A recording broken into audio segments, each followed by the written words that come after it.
Assalamualaikum warahmatullahi wabarakatuh. Alhamdulillahilladzi asbagha alaina ni'amahu dhahiratan wa batinah wassalatu wassalamu ala Rasulillah wa ala alihi wa sahbihi wa mawala. Asyhadu an la ilaha illallah wahdahu la syarikalah wa asyhadu anna Muhammadan abduhu wa rasuluh la nabiyya ba'dah. Bapak-bapak dan saudara-saudara sekalian yang berbahagia, pada kesempatan sore hari ini saya ingin menyampaikan tema tentang konvergensi antar ayat di dalam Al-Quran. Dan sesungguhnya konvergensinya tidak hanya antar ayat di dalam Al-Quran, tetapi juga konvergensi konsep-konsep yang ada di dalam ayat-ayat Al-Quran, kemudian konvergensinya dengan hadis Nabi, kemudian konvergensinya dengan amalan-amalan yang kita kerjakan di dalam kehidupan sehari-hari. Nah, yang ingin saya angkat adalah konvergensi ayat-ayat yang berkaitan dengan kematian. Tetapi jangan salah, kalau Al-Quran berbicara tentang kematian, bukan berarti kita ini kemudian harus meninggalkan dunia, tidak. Ini yang sering saya bikin argumentasi atau narasi yang agak berbeda. Karena selama ini umat Islam seolah-olah berpandangan bahwa dunia ini adalah penghalang untuk bisa hidup sejahtera di akhirat. Sering kan kita dengar bahwa dunia ini adalah penjara bagi orang-orang mukmin, tetapi surga bagi orang-orang kafir. Padahal doa kita kan tidak begitu. Doa sapu jagat kita itu Rabbana atina fid dunya hasanah wa fil akhirati hasanah wa qina adzabannar. Wahai Tuhan kami, berikanlah kepada kami kehidupan yang baik di dunia dan kemudian di akhirat juga baik. Berarti dua-duanya mungkin. Berarti kalau kita milih untuk hidup tidak baik di dunia, itu bukan sesuatu yang merupakan perintah Allah, itu adalah pilihan kita sendiri. Karena tadi itu doa kita itu Rabbana atina fid dunya hasanah wa fil akhirati hasanah wa qina adzabannar. Nah, saya ingin memulai bahwa Al-Quran memiliki konsep bahwa kematian itu terjadi dua kali. Ya, kematian dan kehidupan itu dua kali. Tetapi kan kita sering mendengar bahwa kehidupan itu berapa kali, Pak? Hidup hanya sekali, ya kan? Mati sekali misalnya. Padahal konsepsi di dalam Al-Quran tidak begitu. Konsepsi di dalam Al-Quran itu menarik. Di dalam surat Ghafir ayat 11 itu ada ayat begini. Qalu Rabbana amattana snataini wa ahyaitana snataini fa'tarafna bidzunubina fahal ila khurujim min sabil. Jadi nanti orang-orang kafir itu mengatakan Rabbana amattana snataini. Rabbana wahai Tuhan kami, amattana, engkau telah mematikan kami isnata ini dua kali. Rabbana amat tanas nata ini. Kapan itu? Kita tadinya tidak ada itu mati. Kemudian diadakan oleh Allah, nanti kita kemudian mati. Berarti matinya dua kali. Wa ahyai tanas nata ini. Dan menghidupkan kami, engkau menghidupkan kami dua kali. Sekarang kita hidup. Nah, nanti setelah mati kita akan hidup kembali. Berarti wa ahyai tanas nata ini. Itu Al-Quran yang mengatakan, tapi ayat yang begini ini cuma sekali. Di dalam Al-Quran yang maksudnya tegas seperti ini. Yang lain ya banyak, yang menjelaskan bahwa nanti ada hari kebangkitan, itu kan banyak. Tetapi yang tadi menjelaskan begini ini, yang tegas seperti ini, Rabbana amat tanas nata ini, wa ahyai tanas nata ini, fa'tarafna bidzunubina. Fa'tarafna, maka kami mengakui. Bisa mengakui artinya bisa mengetahui. Karena kita mengetahui kemudian kita mengaku gitu. Fa'tarafna bidzunubina, tentang dosa-dosa kami. Fahal ila khurujim min sabil, bolehkah kami keluar dari alam yang sudah lain tadi itu kemudian kembali ke dunia maksudnya. Apakah ada itu jalan untuk kembali ke dunia? Sudah nggak ada lagi gitu. Kita ini diminta untuk memiliki kesadaran. Kesadarannya bagaimana? Kesadarannya itu ada di doa tidur kita. Bismika Allahumma ahya wa bismika amut. Apa hubungannya coba? Nah itu tadi yang saya maksudkan dengan konvergensi. konvergensi antara Al-Quran dengan termasuk tadi doa-doa. Kalau doa ini kan ada di dalam panduan Rasulullah Shallallahu Alaihi Wasallam. Nah, di antara doa ya, karena doa mau tidur itu ya banyak, tidak hanya ini. Nah, di antara doa ini kan ini, Bismika, dengan namamu, Allahumma, ya Allah, ahya aku hidup, wa bismika, dan dengan namamu aku mati. Pertanyaannya, kenapa doanya begitu? Kemudian kalau bangun tidur doanya apa, Pak? Berdoa apa ini? Doanya kan banyak. Apa doanya, Pak? Kalau bangun tidur, Alhamdulillahilladzi ahyana ba'dama amatana wa ilaihin nusur. Ya. Itu pernah nggak direnungkan artinya? Alhamdulillah, segala puji, lillahi, alhamdulillahi, segala puji bagi Allah, alladzi ahyana, yang telah menghidupkan kami, ba'dama amatana, sesudah kematian kami, wa ilaihin nusur, dan kepadanya nanti semuanya akan berkumpul. Nusur ya. Nanti itu semuanya akan berkumpul di hadapan Allah Subhanahu wa taala. Coba kita mikir enggak itu? Mau tidur kita berdoa seolah-olah kita mau mati, bangun tidur kita berdoa seolah-olah kita bangkit dari kematian. Nah, itu dia. Menariknya begitu. Nah, di dalam Al-Qur'an ada ayat lagi, Allahu yatawaffal anfusa hina mautiha wallati lam tamut fi manamiha.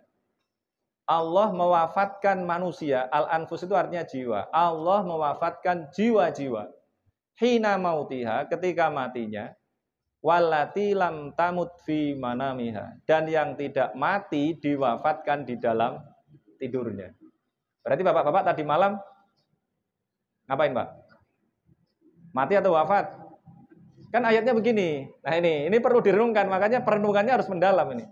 Allahu yatawaffal anfusa hina mautiha wallati lam tamut fi manamiha. Allah mewafatkan jiwa ketika matinya, wallati lam tamut fi manamiha, dan jiwa yang tidak mati diwafatkan di dalam tidurnya. Berarti kita tadi malam wafat. Loh gitu. Berarti tadi malam kita wafat. Wafat itu bisa dalam keadaan tidur, bisa dalam keadaan mati menurut ayat ini. Jadi yang mati itu wafat, pasti wafat. Berarti perbedaannya adalah kalau mati pasti wafat, tapi kalau wafat belum tentu mati. Nah gitu. Karena apa? Ada mekanisme wafat yang selain mati, yaitu tidur. Jadi bapak-bapak tadi malam itu wafat, tapi belum mati. Kenapa? Karena jiwanya dikembalikan lagi oleh Allah. Tidak ditahan oleh Allah. Fayumsikul lati qada 'alaihal mauta wa yursilul ukhra ila ajalim musamma. Nah gitu. Jadi ada yang orang itu kemudian betul-betul dimatikan, tetapi ada yang jiwanya itu kemudian dilepaskan kembali. Nah, kalau dilepaskan kembali ya kita itu kemudian bisa hidup kembali, kita bisa bergerak kembali. Tapi kalau ditahan Allah ya kita mati beneran itu. Jadi ayatnya tadi itu canggih sekali menurut saya itu, konsepsinya luar biasa. Nah, jadi ayat ini yang bisa menjelaskan kenapa kita kalau mau tidur berdoa bismika Allahumma ahya wa bismika amut. Selama ini pernah enggak, Pak, memikirkan itu? Bahwa kalau kita mau tidur tadi, kenapa berdoa kok itu gitu? Kalau mau doa mau makan gimana? Doa mau makan? Alhamdulillahilladzi at'amana wa saqona wa ja'alana minal muslimin, kan jelas ya kan? Segala puji bagi Allah yang telah memberikan makan kepada kami, memberikan minum kepada kami, dan menjadikan kami sebagai orang-orang yang termasuk golongan orang-orang yang berpasrah diri. Kan jelas karena di depan ada makanan, ada minuman. Tapi kenapa kalau mau tidur harus berdoa tadi itu? Bismika Allahumma ahya wa bismika amut. Nah itu kan. Nah ternyata tadi Allah Subhanahu wa taala memberikan contoh, memberikan ibroh ya. Memberikan ibroh berupa tadi kematian. Kematian ibrohnya dari mana? dari tidur. Jadi kita itu mau tidur itu harus mikir bahwa kita ini akan mati. Nah, kemudian setelah tidur kita akan bangkit kembali. Itu adalah ibroh untuk memiliki pemikiran bahwa setelah kita mati nanti kita akan bangkit kembali seperti bangkitnya orang dari tidur lah, gitu kira-kira. Ya. Itu adalah pelajaran yang luar biasa gitu. Nah, kemudian Allah Subhanahu wa taala memberikan contoh-contoh yang konkret lagi karena ada beberapa misteri dalam dunia ini. Yang diwafatkan, Pak, yang diwafatkan selama ini Bapak-bapak kenal nggak? Ada satu orang yang diwafatkan oleh Allah Subhanahu wa taala dan nanti akan kembali di akhir zaman. Siapa, Pak? Ingat, Pak? Nabi Isa. Ayatnya mana? Ayatnya mana itu? Ayatnya. Ingat nggak? Nah, kalau saya tanya sekarang, Nabi Isa itu ngapain sekarang? Oh iya. Berarti kan masih hidup. Pertanyaan saya, Nabi Isa sekarang ngapain? Lagi ngapain, Pak? Nah, itu dia. Jawaban menarik itu. Apalagi tidur. Nah, itu dia pertanyaannya. Nah, jawabannya kenapa kok jawabnya lagi tidur? Dari mana tahu bahwa Nabi Isa sekarang lagi tidur? Nah, itu ayatnya ada di surat Ali Imran ayat 55. Silakan dibuka. Kalau saya ini kan sering itu bertanya-tanya, kenapa Al-Qur'an begini, kenapa doa kita begini dan lain sebagainya. Jadi kemudian mengantarkan pada pertanyaan, sebenarnya Nabi Isa itu sekarang ngapain? Karena tadi dikatakan Pak Deden, wama qataluhu wama solabuhu walakin subbihalahu. Nabi Isa itu dulu mau dibunuh oleh orang-orang Yahudi, tapi nggak berhasil. Ya, mereka tidak berhasil membunuh Nabi Isa. Tadi itu wama qataluhu, mereka tidak membunuhnya dan tidak pula menyalibnya, walakin subbihalahum. Tetapi ada orang yang diserupakan dengan Nabi Isa. Nah itu. Nah sekarang berarti Nabi Isa berarti kan selamat. Diapain, Pak? Nabi Isa itu. Nah ini dijelaskan di surat Ali Imran ayat 55. Padahal banyak orang yang menyangka, orang-orang Nasrani menyangka bahwa Nabi Isa disalib. Maka gambarnya sekarang Nabi Isa sedang disalib. Padahal Nabi Isa tidak disalib kan? Wa ma qataluhu wa ma solabuhu walakin subbihalahu. Sementara yang disalib itu adalah orang lain. Ya, berdasarkan kepercayaan kita, berdasarkan informasi dari hadis Nabi Muhammad dan hadisnya adalah sahih, nanti di akhir zaman Nabi Isa akan muncul kembali. Munculnya dari mana, kemudian di mana, membunuh dajjalnya di mana, udah dijelaskan oleh hadis Nabi. Nanti terjadinya di Palestina itu kan. Nah, pertanyaannya adalah sekarang Nabi Isa sedang ngapain? Nah, sebenarnya Al-Qur'an sudah memberikan jawaban ada di surat Ali Imran ayat 55. Idz qalallahu ya Isa inni mutawaffika wa rafi'uka ilayya wa mutahhiruka minal ladina kafaru wa ja'ilul ladina tabauka fawqal ladina kafaru ila yaumil qiyamah tsumma ilayya marji'ukum fa ahkumu bainakum fima kuntum fihi takhtalifun. Dan ketika Allah berkata kepada siapa ini? Kepada Isa, kepada Nabi Isa mengatakan begini, ya Isa, wahai Isa, inni mutawaffika, sesungguhnya aku mewafatkanmu. Jadi Nabi Musa diapain oleh Allah? Diwafatkan. Tapi tadi Al-Quran di ayat yang lain tadi, Pak Deden mengatakan, Allah mengatakan wa ma qataluhu wa ma solabuhu. Mereka tidak membunuhnya dan mereka tidak menyalibnya.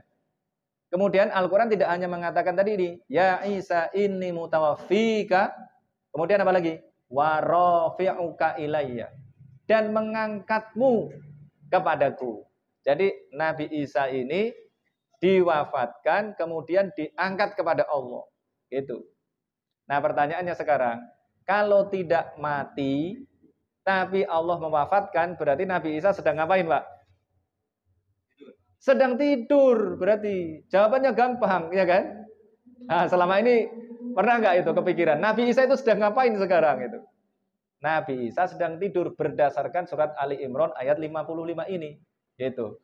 Wa rafi'uka ilayya wa mutahhiruka minal ladina kafaru, dan menyucikanmu dari orang-orang kafir, Waja'ilul ladzina tabauka fawqal ladzina kafaru ila yaumil qiyamah. Dan menjadikan orang-orang yang mengikutimu di atas orang-orang kafir sampai hari kiamat. Nah itu, tetapi poin yang ingin saya sampaikan adalah perspektif tentang Nabi Isa itu ngapain.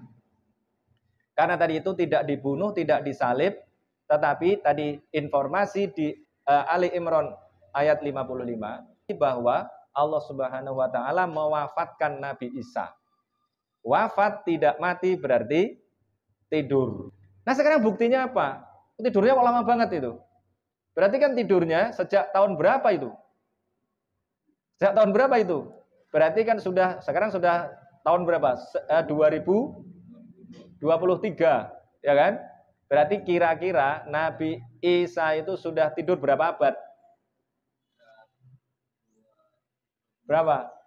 20 abad ya kan kira-kira. Lah tidur 20 abad tuh gimana ceritanya? Nah jawabnya gimana? Jawabnya gimana Pak? Kalau ditanya, loh Nabi Isa kok tidurnya lama banget? Kita tidur semalam aja matanya udah bendel-bendel gitu. Ini tidurnya kok 20 abad tuh gimana ceritanya? Lah itu yang tadi saya katakan, konvergensi di dalam Al-Quran. Dan Al-Quran kemudian memberikan pembuktian. Kalau Al-Quran mengatakan tentang Nabi Isa tadi sedang wafat, wafatnya bukan mati tapi tidur dan suatu saat akan bangun kembali dan akan membela agama Islam, akan membela agama Rasulullah dan akan menjadi pengikut Nabi Muhammad. Nah sekarang buktinya apa? Pertanyaannya kan begitu. Ya kan? Buktinya apa sekarang? Buktinya Allah Subhanahu wa taala sudah memberikan bukti. Buktinya adalah Ashabul Kahfi. Itu yang bisa diverifikasi. Ada sejarahnya, ada tempatnya, ya kan? Tempatnya sampai sekarang bisa dibuktikan. Nah, di dalam surat Al-Kahfi, nah Ashabul Kahfi ini adalah sekelompok pemuda yang oleh Allah Subhanahu wa taala ditidurkan selama berapa, Pak? 309 tahun. Ada di surat Al-Kahfi, wala bithu fi kahfihim salasami'atin sinina wasdadu tis'a. Mereka tinggal di gua mereka selama 309 tahun. Nah, selama 309 tahun itu mereka mengalami yang namanya apa berarti, Pak? Kan 309 tahun mestinya mati ya kan? Berarti mereka ngapain? Di dalam tadi itu, di dalam gua tadi itu. Mereka wafat. Wafat selama 309 tahun. Wafatnya berarti ngapain? Tidur, ya kan? Tidur selama 309 tahun. Itulah yang sering saya sebut bahwa Al-Qur'an ini sering menyatakan tentang segala sesuatu yang bersifat verifikatif. Nah, di antara yang bersifat verifikatif adalah ini Ashabul Kahfi tidur selama 309 tahun. Itu adalah kejadian yang tidak umum gitu. Ya kan? Dan kejadiannya memang pada zaman kenabian. Ini untuk membuktikan apa? Ini adalah untuk membuktikan bahwa akan ada kejadian yang kita harus mengimani. Mengimani apa? Ini kejadiannya adalah Nabi Isa yang dia tidak disalib, dia tidak dibunuh, tapi dia diwafatkan oleh Allah Subhanahu wa taala dan diangkat oleh Allah. Diangkat itu bagaimana? Diangkat ini saya membaca beberapa tafsir dan di antara tafsir ini ya kadang-kadang ya lucu penafsirannya. Misalnya di tafsir Jalalain itu ada penafsiran begini, nanti silahkan dicek. Penafsirannya lucu.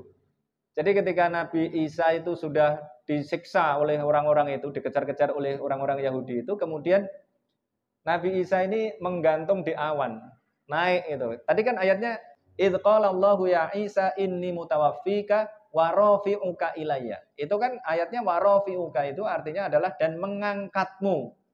Saya kalau sama-sama menafsirkan, itu kan menafsirkan. Syekh Jalaluddin kan menafsirkan. Menafsirkannya adalah dengan cara dia menggantung di awan kemudian naik. Loh menggantung di awan itu gimana caranya? Wong awan kok dipakai menggantung itu gimana?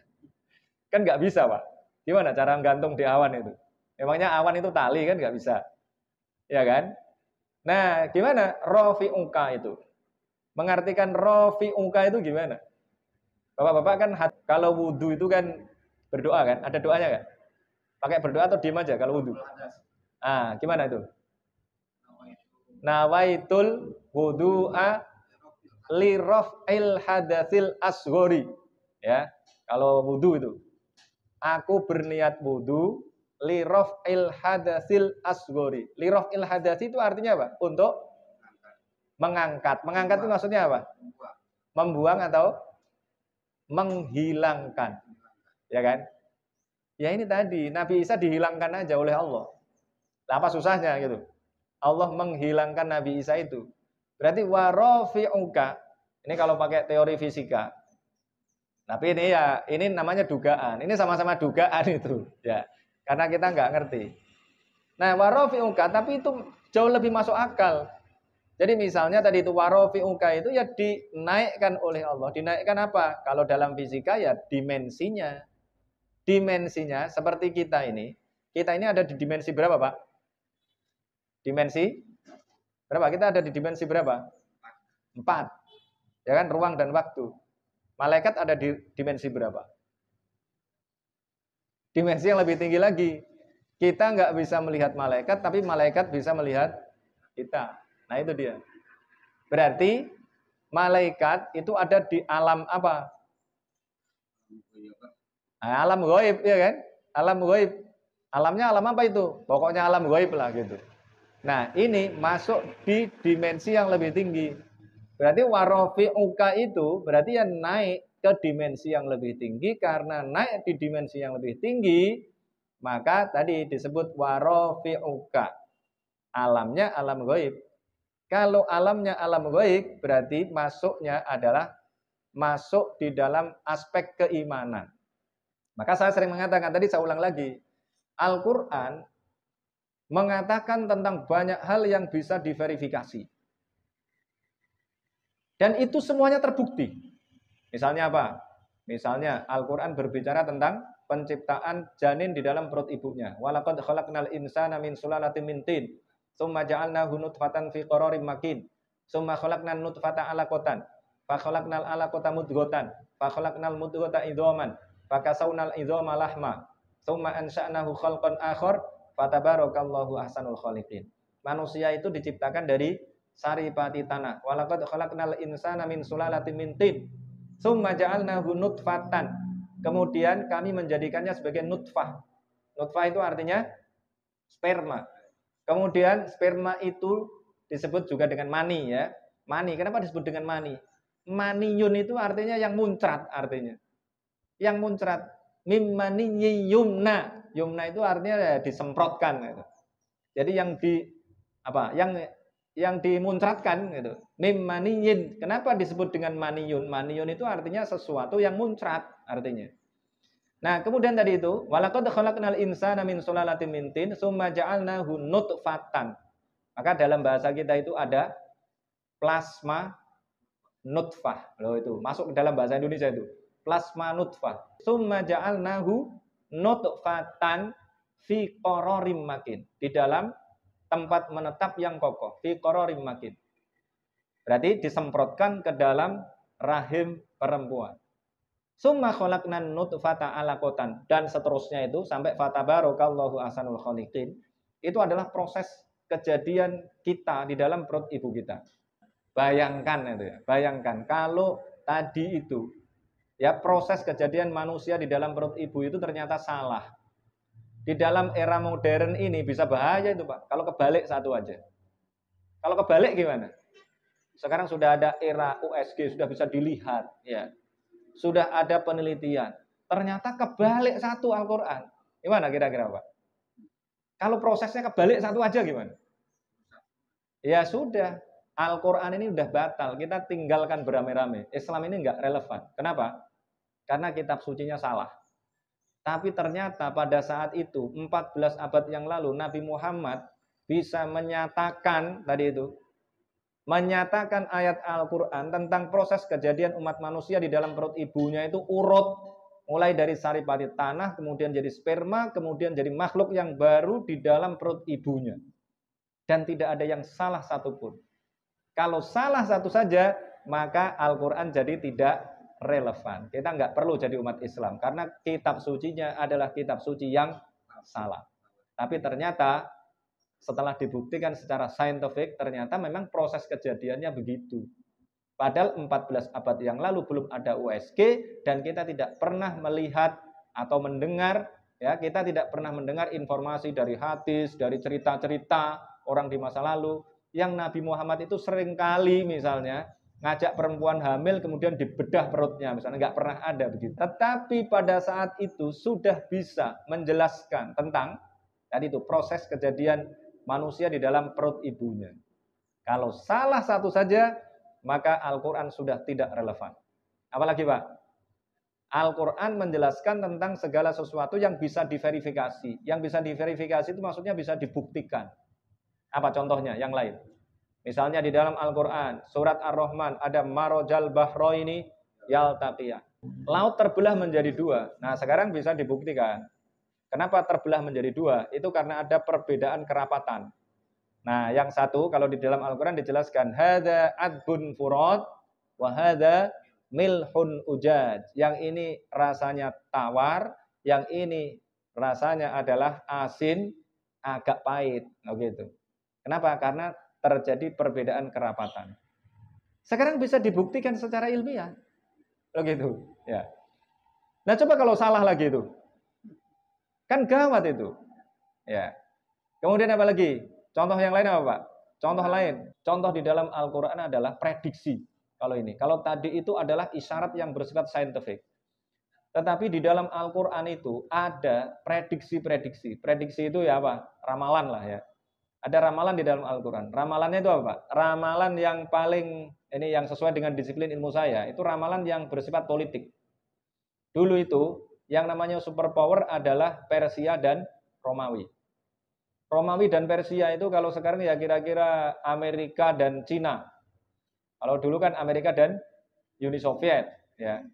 Nah sekarang udah berubah ini Amerika dan Cina. Nah superpower ini berantem terus, perang gantian, kalah menang kalah menang. Nah pada zaman Islam muncul itu Romawi kalah, dikalahkan oleh Persia. Persia ini agamanya adalah Majusi, menyembah apa? Majusi itu. Menyembah api. Menyembah api. Api itu bahasa Arabnya apa? Nar. Maka di masjid kita itu ada menara. Itu sebenarnya adalah akulturasi dari tempat ibadahnya orang Majusi. Nah, dulu masjidnya Nabi yang nggak ada menaranya. Jadi menara itu sebenarnya dulu adalah tempat api, makanya manar. Manar itu artinya tempat api. Manar itu isim apa? Isim makan. Jadi manarun itu artinya tempat api. Nah, manarul ilmi lah. Itu sekarang kan kemudian dianggap sebagai menara. Menara itu artinya tower sekarang. Padahal arti asli manar adalah tempat api. Tapi kemudian kita ambil manar itu ya tempat api. Tempat api yang disembah oleh orang Majusi. Kalau orang Romawi agamanya apa? Agamanya adalah Nasrani. Nasrani menyembah Allah, tapi Allahnya ditambahi. Tuhannya itu tidak hanya Allah, ditambahi dengan Isa dan apa? Ada yang mengatakan Maryam, ada yang Roh Kudus, nah gitu, ya kan? Holy Spirit. Nah berarti ada tiga, Tuhannya ada tiga. Nah, tetapi yang Romawi ini kan masih menyembah Allah, walaupun juga menyembah dua yang lain. Maka kemudian ketika Romawi dikalahkan oleh Persia itu, maka orang-orang kafir ngejek orang Islam. Tuh, lihat tuh, orang yang menyembah Allah dikalahkan oleh penyembah api. Nanti kalian juga sama, akan kami kalahkan. Kamu nyembah Allah, ya nanti akan kami kalahkan. Digituin oleh orang-orang musyrik itu. Orang Islam kan sedih itu digituin. Maka kemudian mengadu pada Nabi, ya Rasulullah kami diledek oleh orang-orang musyrik. Katanya kita ini nanti akan dikalahkan oleh mereka. Seperti Romawi juga dikalahkan oleh Persia. Nah gitu. Maka kemudian turunlah ayat. Ghulibatir Rum. Fi adnal ardi wahum min ba'di gholabihim sayaglibun. Fi bid'i sinin. Ghulibatir Rum. Romawi memang dikalahkan. Ini surat Rum. Alif Lam Mim. Ghulibatir Rum. Romawi dikalahkan. Fi adnal ardi. Nah ini menariknya lagi nih. Ini juga isyarat saintifik. Fi adnal ardi itu di bumi yang, kalau di dalam Al-Quran kita ini di bumi yang terdekat. Tapi adna itu juga bisa diartikan dengan di bumi yang terendah artinya. Kalau terdekat itu maksudnya gimana? Susah itu memahaminya. Tapi kalau diartikan fi adnal ardi, jadi adna itu berasal dari kata dana, dana kemudian membentuk kata adna, seperti dana kemudian membentuk kata dunia. Dunia itu artinya yang lebih rendah seperti husna. Asmaul husna itu nama-nama terbaik. Berarti kalau dunia yang paling rendah, maka Nabi Adam diturunkan dari surga ke dunia. Begitu, ke bumi, ke dunia ini. Ke dunia berarti dunia lebih rendah. Tadinya tinggi, ya kan? Surganya itu tingkatannya tinggi, tapi kemudian diturunkan ke dunia. Jadi dunia itu artinya yang paling rendah. Nah tadi itu fi adnal ardi, kalau ini di bumi yang terendah. Nanti bapak-bapak silahkan buka Google. Tempat kejadian perkaranya tadi itu adalah bumi yang paling rendah. Yang paling rendah kalau diukur dari permukaan air laut itu kalau tidak salah 391 meter di bawah permukaan air laut. Oh, satu itu terverifikasi sekarang. Di mana itu? Di dekat Laut Mati. Nah itu. Itu di 390 ya di bawah permukaan air laut. Nah, itu luar biasa. 1400 tahun yang lalu, 14 abad yang lalu Al-Qur'an sudah mengatakan itu, sementara kemudian ditemukan alat modern yang bisa mengidentifikasi bahwa itu adalah tempat terendah di permukaan bumi, sudah dikatakan 14 abad yang lalu. Kemudian tadi itu fi adnal ardi wa hum mim ba'di ghalabihim sayaglibun. Mereka setelah kalah itu akan menang kembali. Nah, kalau akan menang kembali kan gampang, kayak saya ini, doktor ilmu politik, kemudian mengatakan nanti walaupun Prabowo kalah, nanti akan menang kembali, misalnya bilang begitu. Atau putaran yang dulu Pilpres yang Prabowo ikut pertama kali, saya bilang begitu, nanti Prabowo akan menang. Kemudian ternyata kemarin kalah lagi. Loh, saya kan tidak bilang tahunnya. Ya nanti kan bisa saja Prabowo akan nyalon kembali, misalnya kan bisa begitu. Ya bisa ngeles itu. Tapi Al-Quran bilang begini, fi adnal ardi wa hum mim ba'di ghalabihim sayaglibun. Menangnya itu dalam berapa tahun? Dikatakan di situ, fi bid'i sinin. Di dalam jangka waktu atau rentang waktu beberapa tahun. Bid'un itu ada yang mengartikan, ini yang paling masyhur ya, yang paling valid. Bid'un itu adalah angka 3 sampai 9.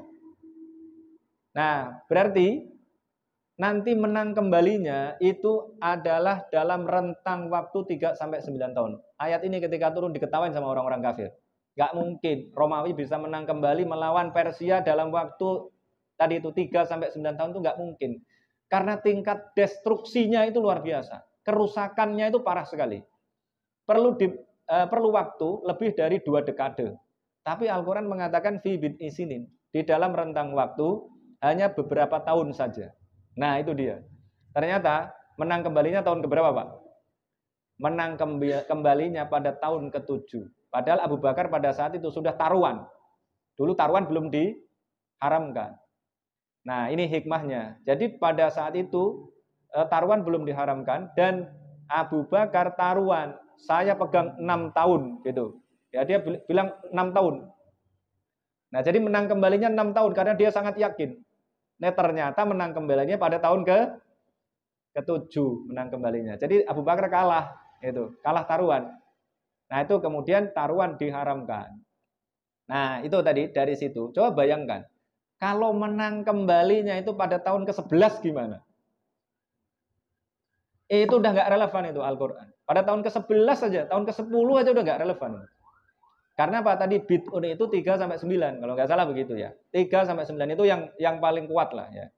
Atau tadi menang kembalinya pada dekade yang kedua misalnya. Al-Quran sudah nggak relevan. Tetapi karena Al-Quran telah membuktikan dirinya benar ini, maka dia kemudian menjadi relevan. Nah, maka begini.